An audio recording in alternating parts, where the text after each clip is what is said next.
ನಿಮ್ಮ ಪ್ರಕಾರ ಯಾರಿನ್ನು ರೇಸ್ ಸ್ಟಾರ್ಟೇ ಮಾಡಿಲ್ಲ? ಮಲ್ಲಮ್ಮ ಅವರು ತುಂಬಾ ಇನ್ನಸೆಂಟ್ ಹೌದು, ಅದು ತುಂಬಾ ಒಳ್ಳೆ ಆಟಗಾತಿ ಅವರು. ನಾನೇನೋ ಟಿಫನ್ ಮಾಡಕ್ಕೆ ಚಮಚ ಬೇಕು ಅಂತ ಕೇಳಿದ್ರೆ ಅಮ್ಮಂಗ ಅದ್ ಹೆಂಗಾಗುತ್ತೆ ಅಂದ್ರೆ ಧ್ರುವನ್ ಯಾರೋ ಚಮಚ ಅನ್ಬಿಟ್ರು. ದಯವಿಟ್ಟು ಎಮೋಷನಲ್ ಡ್ರಾಮಾ ನಿಲ್ಸಿ.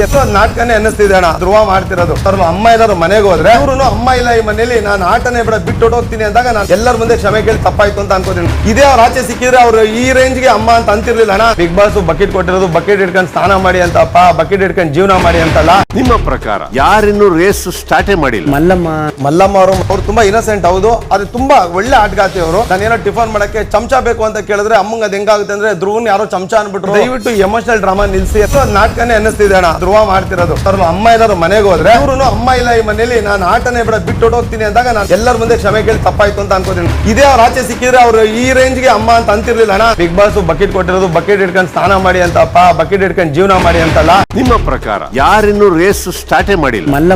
ಮಲ್ಲಮ್ಮ ಅವರು ತುಂಬಾ ಇನ್ನಸೆಂಟ್ ಹೌದು, ಅದು ತುಂಬಾ ಒಳ್ಳೆ ಆಟಗಾತಿ ಅವರು. ನಾನೇನೋ ಟಿಫನ್ ಮಾಡಕ್ಕೆ ಚಮಚ ಬೇಕು ಅಂತ ಕೇಳಿದ್ರೆ ಅಮ್ಮಂಗ ಅದ್ ಹೆಂಗಾಗುತ್ತೆ ಅಂದ್ರೆ ಧ್ರುವನ್ ಯಾರೋ ಚಮಚ ಅನ್ಬಿಟ್ರು. ದಯವಿಟ್ಟು ಎಮೋಷನಲ್ ಡ್ರಾಮಾ ನಿಲ್ಸಿ.